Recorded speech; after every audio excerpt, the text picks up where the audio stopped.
खबर छपरा बिहार से, जहां अमनौर प्रखंड में चुनाव को लेकर प्रशासनिक तैयारी अंतिम रूप दिया जा रहा है। वहीं प्रत्याशी भी अब अपना जनसंपर्क तेज कर दिए हैं। इस क्रम में तलवार पंचायत से सरपंच पद के उम्मीदवार महेश प्रसाद द्वारा अपने पंचायत क्षेत्र में कई जगह दौरा किया गया और लोगों से अपने पक्ष में वोट देने की अपील करते नजर आए। वहीं युवाओं का भी साथ होने मिल रहा है।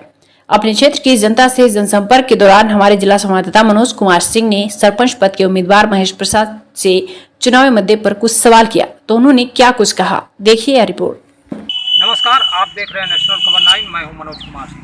पंचायती चुनाव अब अंतिम चरण पे है। वहीं सारण जिला के अमनौर में 10वें चरण में मतदान होगा, जो कि 8 दिसंबर को मतदान है और 11 तारीख को इसका काउंटिंग होगा। जो प्रत्याशी जीतेंगे उन्हें वहां से प्रस्तुति पत्र दिया जाएगा। अभी मैं तरवार पंचायत में आया हूं। सारण जिला का यह तरवार पंचायत यादव बहुल क्षेत्र माना जाता है और यहाँ से सरपंच पद के लिए इस बार दावेदारी महेश प्रसाद द्वारा किया जा रहा है, जो कि पिछली बार भी यह मुखिया का चुनाव लड़े थे। आंशिक रूप से यह आगे नहीं निकल पाए, लेकिन इस बार यह सरपंच पद के उम्मीदवार है और सुयोग्य शिक्षित उम्मीदवार है। मैं इसलिए कह रहा हूँ क्योंकि इनसे हमेशा बातें होती है और ये बड़े बड़े मंच को भी साझा करते हैं। आइए बात करते हैं सरपंच पद पे किन मुद्दाओं के सहारे चुनाव लड़ रहे हैं, क्या है इनका योग्यता। सबसे पहले नेशनल खबर 9 से जुड़ने के लिए धन्यवाद आपको, आपने जो ये किया। अच्छा महेश जी, सर्वप्रथम आप बताइए आपकी योग्यता क्या है। मैं MA किया हूँ सोशियोलॉजी से मगध यूनिवर्सिटी से। मेरा 2000 मतलब 98 मेरा सेशन था, 2000 में रिजल्ट क्लियर हुआ है। उसके बाद मैंने प्री PhD क्वालिफाई किया है, बट किसी कारणवश मैंने PhD रजिस्ट्रेशन नहीं कराया। उसके पिछली बार आप मुखिया के चुनाव जीत हासिल नहीं हुआ जी। सरपंच का चुनाव लड़ रहे हैं, जो कि सरपंच एक मर्यादित पद आज भी माना जाता है।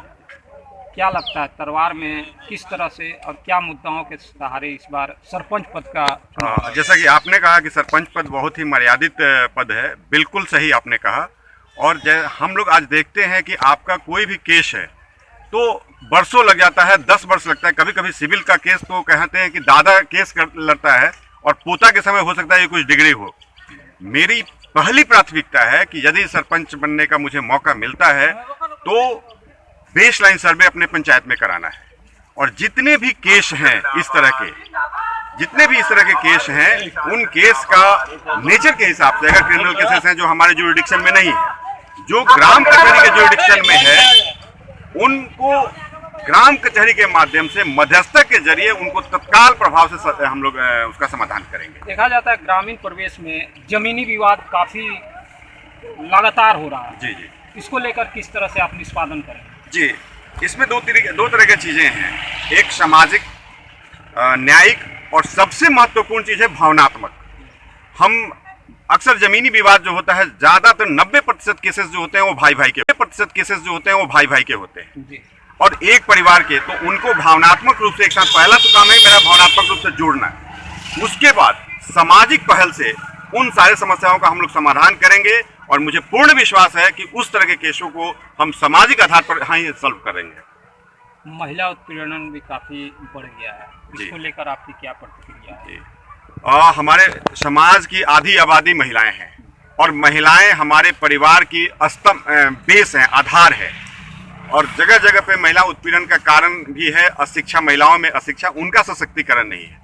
हम लोग पहला काम है, हमारा काम है हम लोग कि महिलाओं का सशक्तिकरण। और इसमें मैं बता दूं कि मेरा ये घोषणा ऑन एयर में बात कर रहा हूं कि जो बेटी इंटर तक पढ़ाई करने के बाद किसी कारणवश आर्थिक दिक्कत हो या किसी तरह का कारण हो, यदि आगे की पढ़ाई नहीं कर पा रही हैं, उनके आगे की पढ़ाई जितनी करेंगे उसकी पूरा खर्चा मैं बियर करूंगा।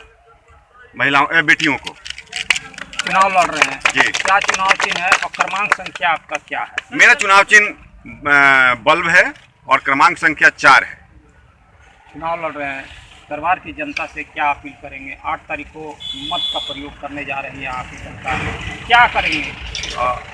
मेरा तरवार पंचायत की जनता से यही अपील है कि यह जो पद है वो न्याय, जिस तरह से सुप्रीम कोर्ट होता है, हाई कोर्ट होता है, जिला न्यायालय होता है, उसी तरह से ये भी एक न्यायालय का पद है इसलिए जब भी आप मतदान करें तो यह समझकर करें कि हम एक न्यायाधीश के रूप में चुनने जा रहे हैं जो हमारे बीच का है और हमारी समस्याओं का समाधान हमारे साथ मिलकर करेगा। तो इसीलिए मेरा अपील है कि योग्य को चुने। अगर मेरी योग्यता है, आपको लगता है कि, तो मेरा अपील है कि आप मुझे चुने। अभी मैं बात कर रहा था महेश प्रसाद से, जो कि तलवार पंचायत से सरपंच पद का उम्मीदवार है, और ये 8 तारीख को निवेदन भी कर रहे हैं कि अपने क्षेत्र की जनता से कि हमारे प्रति भी मत का प्रयोग करें।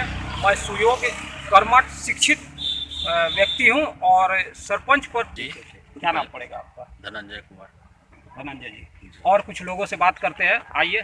क्या नाम पड़ेगा आपका? मेरा नाम अरविंद कुमार है। हुआ अच्छा, बताया जाए, यह सरपंच पद का चुनाव लड़ रहे हैं, क्या लगता है इस बार बदलाव की स्थिति? इस तलवार पंचायत में इनके जैसा शिक्षित उम्मीदवार खोजने से भी नहीं दिखाई देगा। शिक्षित उम्मीदवार के रूप में ये आ चुके हैं। आ चुके हैं पूरे पंचायत में। अगर भ्रमण करके देख लीजिए तो इनका जैसा कोई नहीं है। क्या लगता है कि इनके पक्ष में मतदान हो सकता एकदम है? 100% मतदान है। अच्छा, 100% मतदान है इनका रखा हुआ है। एकदम जीत ही रखा हुआ है, समझ लीजिए। जीत भी सुनिश्चित एकदम निश्चित है, 100%। चलिए, यहाँ के 1-2 जनता से भी बात किए हैं और वह जीत सुनिश्चित का भी दावा कर दे रहे हैं। अब तो 8 तारीख का मत का प्रयोग ही बता पाएगा, और 11 तारीख के जब काउंटिंग होगा तब महेश प्रसाद का कितना रिजल्ट सार्थक रहता है यह तो आने वाला समय बताएगा। छपरा से मनोज कुमार सिंह की विशेष रिपोर्ट।